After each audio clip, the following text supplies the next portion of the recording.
Hey there, Pisces, and welcome to your May 2020 Creativity Tarot reading. My name is Kayleigh Jean, and welcome to my channel. I record these readings for artists, entrepreneurs, and anyone who's interested in their personal growth, self-expression, or spirituality, and sort of developing those areas of life. So if that is an important topic for you right now, I encourage you to go ahead and keep listening. I also want to really quickly say that you can use this reading for your sun, moon, or your rising sign, and it's also normal if sometimes none of them resonate, particularly in the beginning of the month.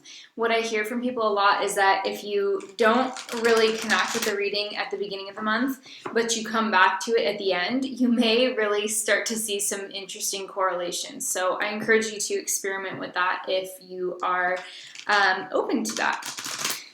Okay, Pisces, so while I was tuning in for you, I was given this impression of like an integration of something from your past. And I think that this is very deep in your past. And the image that I kept getting was almost of like a child kind of running on a playground, and there's other kids in the background. And just, it's like this very powerful, I just got chills as I was describing it, but there's just this moment where it just feels so real to me.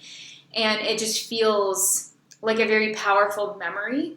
But it's a memory specifically of you kind of doing something that was either well received, like by other kids, or maybe by a teacher or a parental figure, a guardian, or somebody that was around you, and maybe multiple people at once sort of acknowledged, like, wow, that was really good, like what you just did is really good. And maybe it was you telling a story in a very funny way, or maybe it was being in a play or something, like a little play, and being in a role and really just giving it your all, and then afterwards people being like, oh, you did so good. So it's just, there's something about this. And again, it could have been something as well tactile, like maybe you built something or wrote something and it was actually pretty good. Like, you're not trying to toot your own horn, but you did really well. And it just feels like this thing, maybe it's like this very long ago forgotten thing, but I feel like there's some aspect of that part of you that is somehow relevant right now. It's like something that you maybe shined with in a particular moment in your childhood that you have a memory of is becoming a bigger part of how you express yourself today.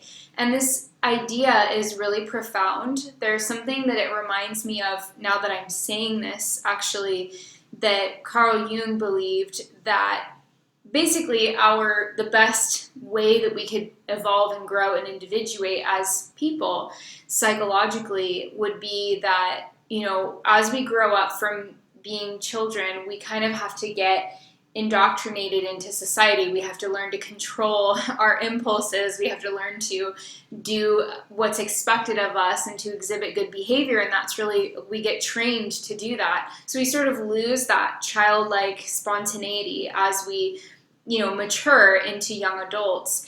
But ideally, at some point in our adulthood, we go through kind of a reintegration process of that child self. So that really represents, the full cycle. So we have to grow and evolve out of who we were as children, but then maybe in middle age or just in adulthood at some point, if we can begin the process of reintegrating that child self, that's really a sign that we're doing the full circle of psychological growth in a human life. So there could be something having to do with that. It just made me think about just now, but the main meditation message is really more direct, which is just that there's something about you that you were good at a particular point in your childhood, or that other people kind of acknowledged you for, and that you particularly felt excited about. It's not as much about the other people acknowledging you, but it's more about you felt like you were really in your element while you were doing something.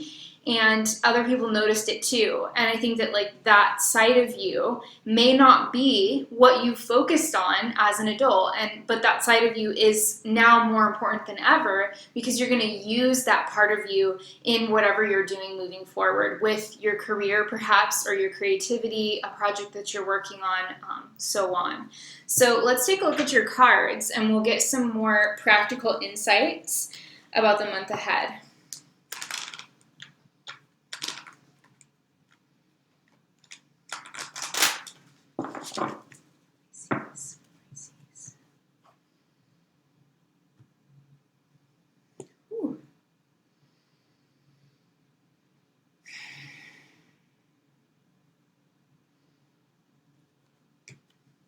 Okay.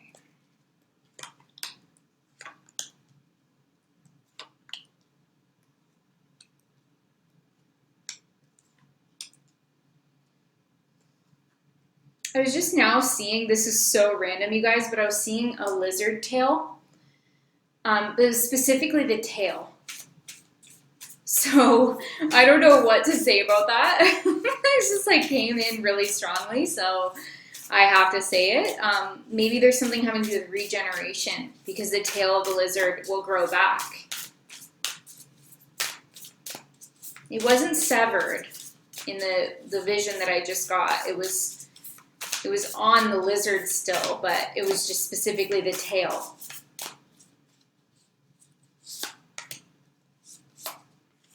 Okay, let's take a look here. And also we're going to get you your Bob Ross message, because I can't imagine not working with this deck at this point. It's just so bright and beautiful. He has such a great spirit. It's actually the bottom one. I just feel that. Okay, so we've got spider, crossed by the buffalo. Oh, I feel like the buffalo is your guys' card. I don't know why, but this seems to come up for you. And I can recall many different times that it has come up for Pisces over the years. And I just love this card for you guys. So absolutely gorgeous. So with the path being the spider, and then the influencing energy is the buffalo. So this is kind of the direction with the buffalo. I feel like that's the direction that you're going in. And the spider kind of represents your orientation within the terrain that you're inhabiting right now. And I'll explain what that means. But essentially, Pisces, with the spider as your path, this really is talking about, if you own this deck or you look up the meanings of the cards in this deck, the spider card talks a lot about your dharma, which is your sort of life's work. And it's the culmination of the challenges, difficulties, and lessons that we learn throughout our lifetime, and really what we choose to do or contribute with all of those experiences under our belt. The Dharma is really like the accumulation of the efforts that we put out to serve other people and to serve the world and to be a positive influence. So when the spider is at hand, it shows that there is kind of life purpose work. And I try and use that term as lightheartedly as possible, because I think a lot of times when we hear the words life purpose, we think of this kind of binding, very long-term, it's the longest term contract that we could have, right? And I believe that we have multiple, iterations of our life purpose throughout our lifetime. So we have a life purpose in regards to our family in a very broad way. And then we also have specific purposes in regards to our family at different chapters of our life, right?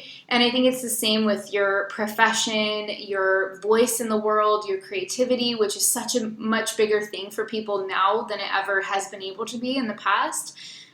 Because so many more people can be their own boss or can put out their own work. I mean, how many people were writers but didn't ever get published hundreds of years ago, because publishing was reserved for, the very few, the most deemed important manuscripts were the only ones that were able to actually be reproduced. And I think that we've seen that theme along multiple different industries.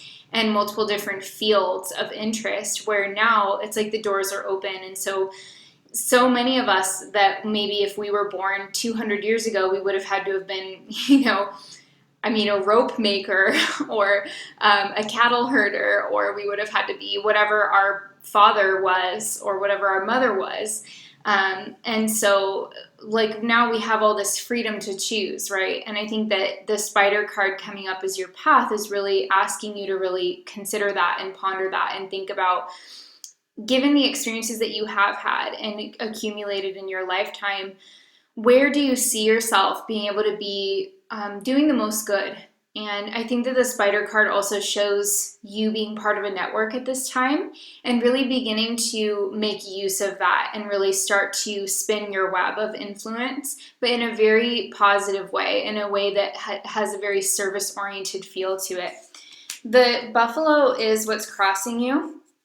And the buffalo, I love this card so much. And if you've been following me for a while, you know what I love about this card. But basically, the buffalo is a creature that is so earthy and rooted and kind of large and heavy and very peaceful. When there's not a lot going on, they're very placid. And I've had the ability, I've been blessed with the opportunity to witness, well, they were actually bison, which is a little bit of a different creature, but they're very similar. And I've been able to see bison, in their natural habitat, and it's really amazing. Just, they have such a sacred feel to them. You can really get a sense of why this animal, aside from just its, food purpose for native people in the areas where it's normal to see bison or buffalo, why it was so sacred to them, not only for like the sustenance, but also just the energy that the creature has is just so profound, so still,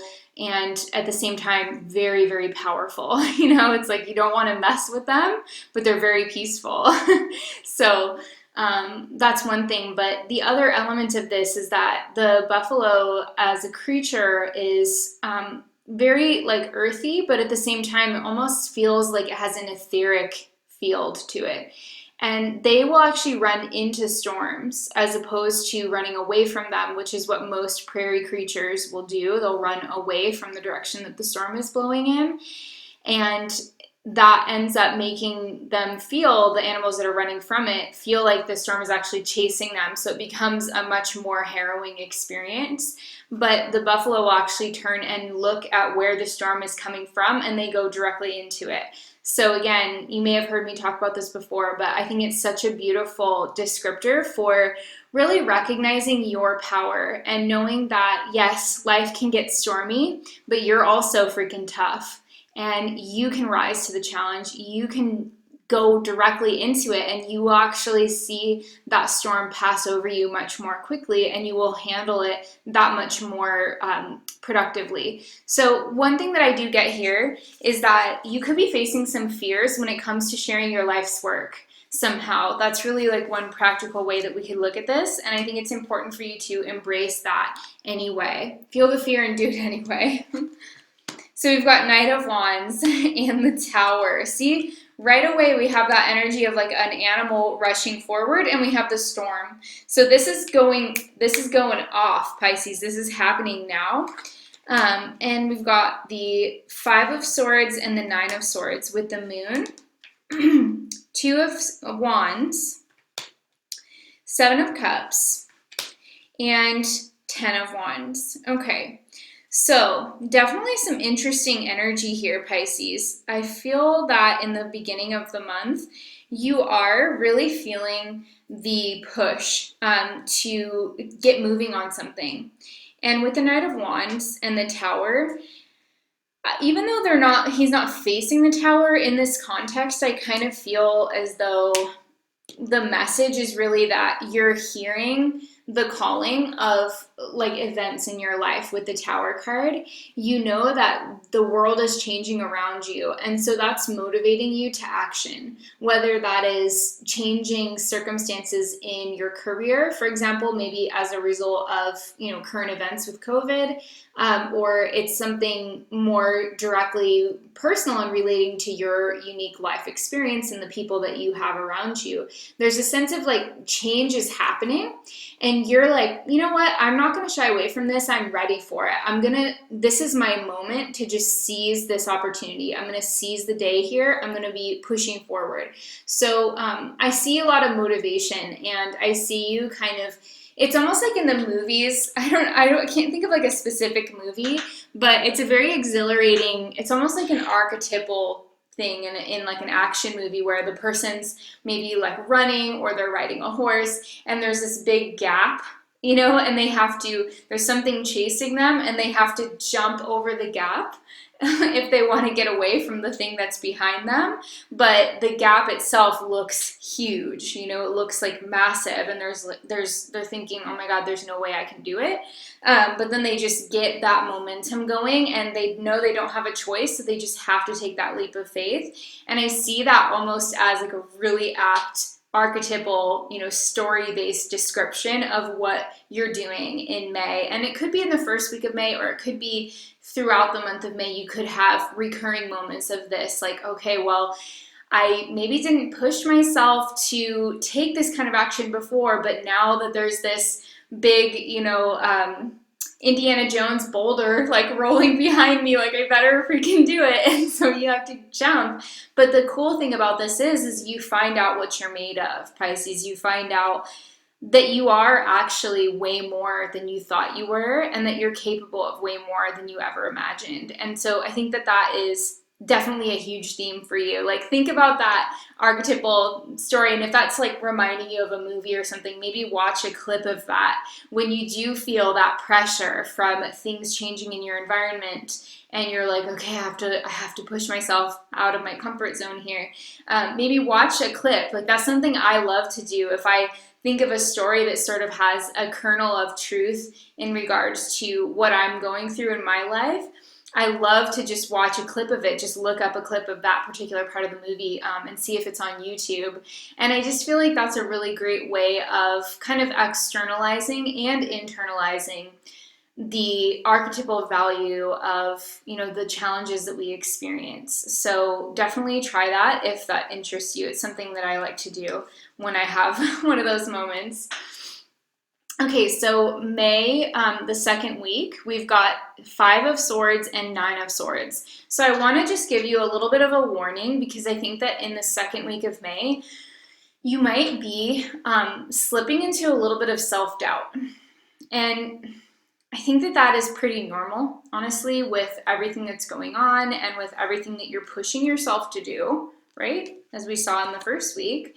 And by the way, this is happening right around the time, so we have the full moon in Scorpio on May 7th, and that's actually in your 9th house, which is the house of religion, spirituality, but also higher education and knowledge. So it's a really positive moon for you specifically, and actually Neptune is going to be in trine with the moon. The moon's going to be trining Neptune, also sextiling Pluto, and then the sun will be sextiling or trining Pluto. So we've got a ton of really mystical, kind of very watery and earthy yin energies to this moon. And being that it's in your 9th house of study and learning, you could be studying something, maybe a vocation, a new trade, could be scorpionic, so maybe occult or something that has to do with like the correspondences of life, the elements, natural healing, anything along those lines, even psychic ability as well. So that's going on, that's a legitimate energy. And I think that maybe that would be a better place to put your focus, especially if you're feeling a little bit insecure in the second week of May, because I think that if you focus too much on the brass tacks of life, there's going to be a tendency to second guess yourself and second guess your choices and your opinions. And I think that is where you're going to run into a little bit of more discomfort. Whereas if you take that, mystical, academic, high-minded 9th house Scorpio full moon, if you take that vibe and you sort of harness it and you channel all your energy into something that you're excited about learning, right? That's doing so many things. It's evolving yourself, your personality, but it's also increasing your capabilities. I want to say, like, it's maybe a skill that's going to be useful for you in the future, and it's also distracting you from, you know, just thinking about yourself all the time. Because I think the more that we think about ourselves and think about our choices and our problems and our, you know, issues or our potential losses, that's really where we get into this kind of stickier mindset.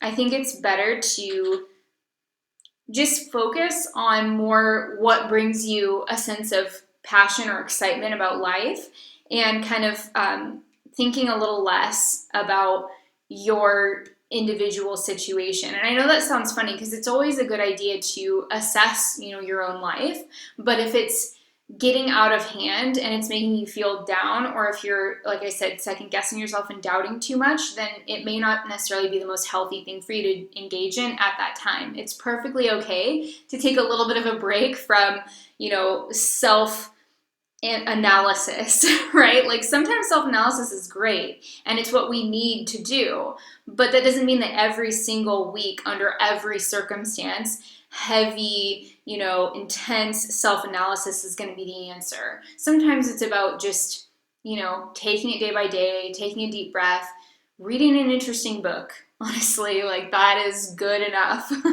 At least for me, that's what I think. It's good to do the shadow work and the heavier stuff, but if something big is going on in our life, we don't always have the ability and the perspective yet to actually be able to engage in meaningful shadow work, right? We think we might be doing it, but years down the road, we might look back at what we were writing in our journal and we're like, oh, you know, I was trying to do that and it really wasn't the right time. So be compassionate with yourself is really, like, the best advice I can give you. And don't, like, feel that you need to be super intense about your internal, you know, heavy emotions or anything like that. I think it's important to keep a little bit of a light heart in that second week of May. Okay, the moon and the Two of Wands is coming up in the third week of May, which is really an interesting draw. So one of the things that I see is almost like shamanic vision. And I know that that is going to be very, very specific, and not that many people are going to necessarily resonate with that. But the third week of May, I think this is really where you're going to have some kind of insight coming to you from the dream world, some kind of insight coming to you shamanically or through active imagination.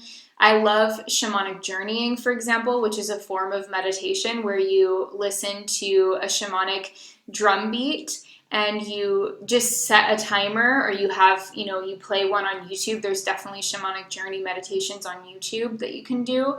And you just allow your mind, you know, to go where it wants to go visually on the inner level, and you close your eyes. And I think that you can come up with some really amazing truths for yourself in that third week of May.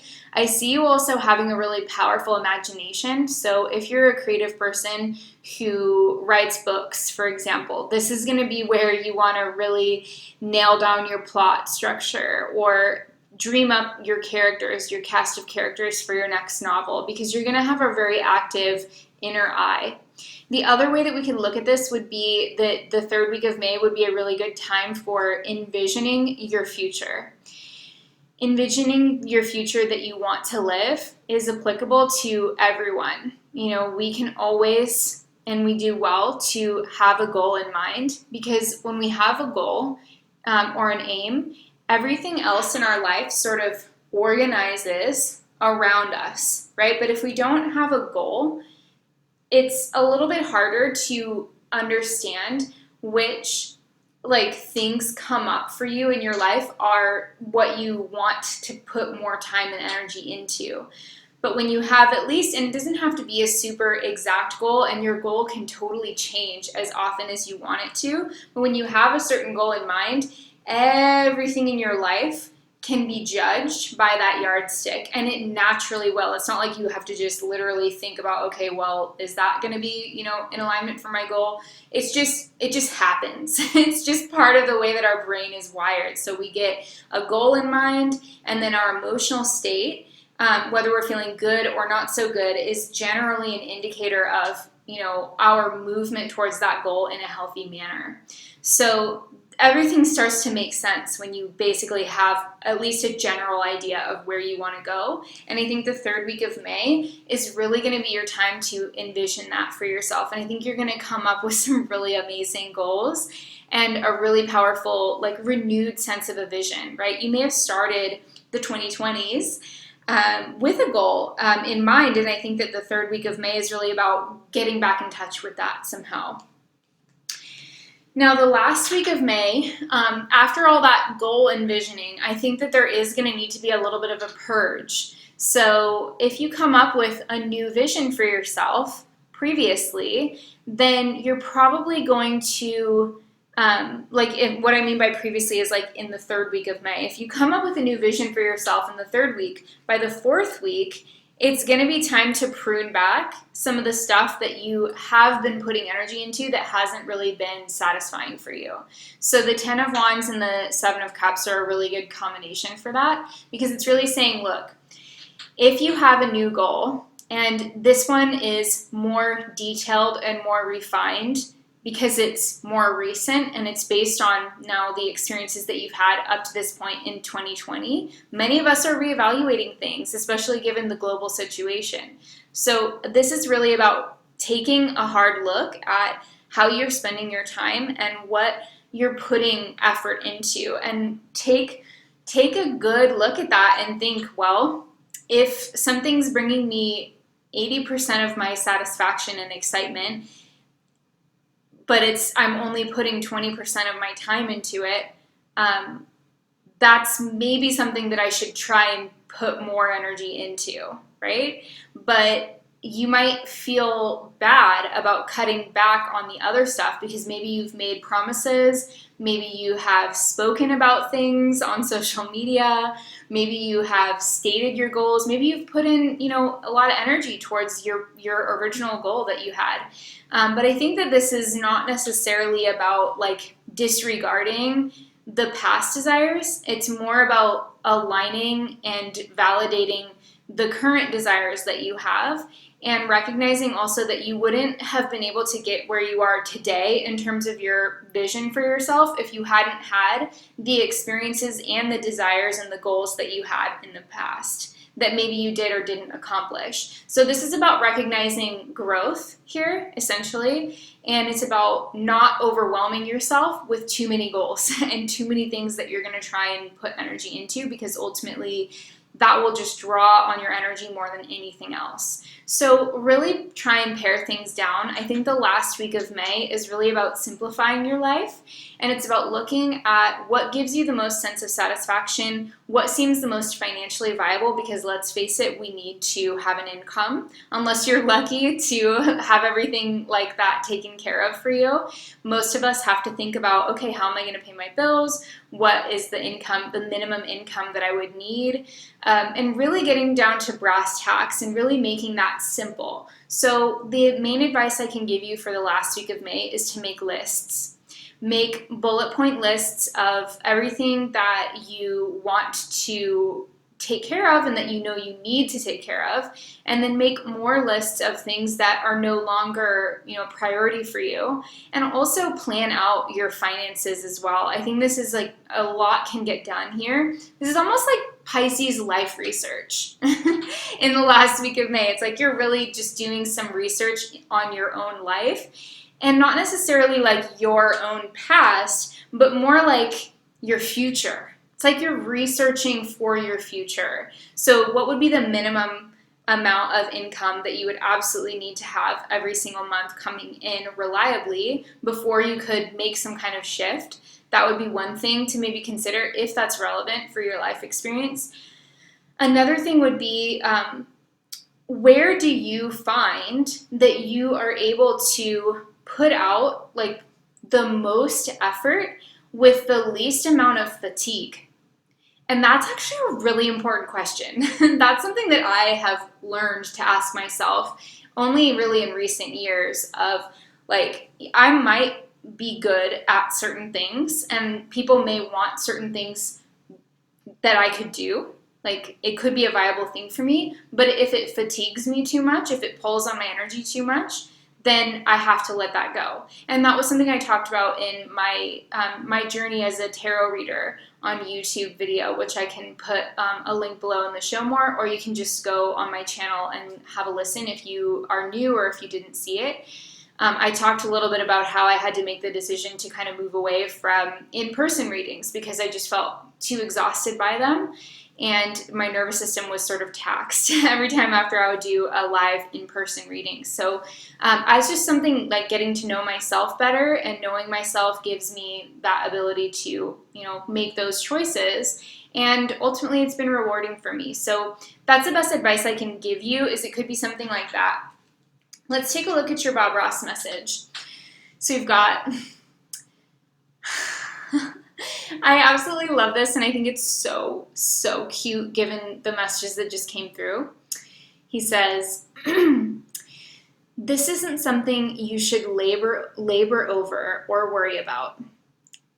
Enjoy it. If painting does nothing else, it should make you happy. This isn't something you should labor over or worry about. If painting does nothing else, it should make you happy.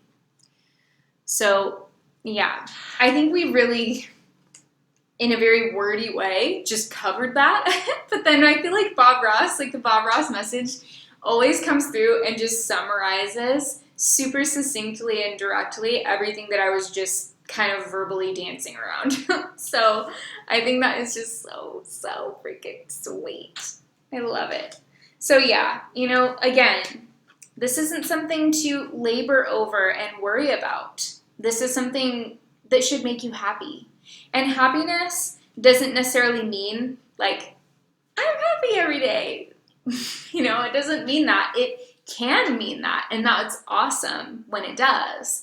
But it also means, I think, that what you're doing has some kind of meaning to you. So that even when you have those hard days, or even when you are making sacrifices, ultimately your inner being is in alignment with that. And so again, it comes back to that question, like, what can I put the most amount of effort into while being the least fatigued? And I think a big part of that, the X factor of that, Pisces, is the spirit. Because the spirit energizes the body. So if we're doing work, and this is my theory, but if we're doing work that is actually really in alignment with our spirit, the body doesn't fatigue as quickly because the spirit is flooding it with light. And even as I said that, I just got chills over my whole body. It's like, whew, that is true. That is really true. That feels like truth. Just right now, that feels so true. It is about that. It's about what can you put the most effort into while being the less fatigued. That is getting to know the X factor of spirit. So I hope that's helpful. I hope that gives you something useful, maybe to contemplate in May. I'm sending you tons of love and light. Pisces, thank you so much for being here on my channel. If you got something useful from this reading and you want to say thank you, please consider giving this video a thumbs up and leaving me a little comment below. You can leave me a little fish emoji or just write Pisces fish or something along those lines. I'm still with you, whatever you want to say. Just giving me that little bit of encouragement and engagement is everything to me, and it always warms my heart, and it's super helpful and supportive to my channel. So thank you so much for being here. I'll put the information for my astrology course that I'm leading starting on the Scorpio full moon. All that information will be below. Sending you guys tons of love. I hope you have an amazing month in May, and I will talk to you soon. Bye, Pisces.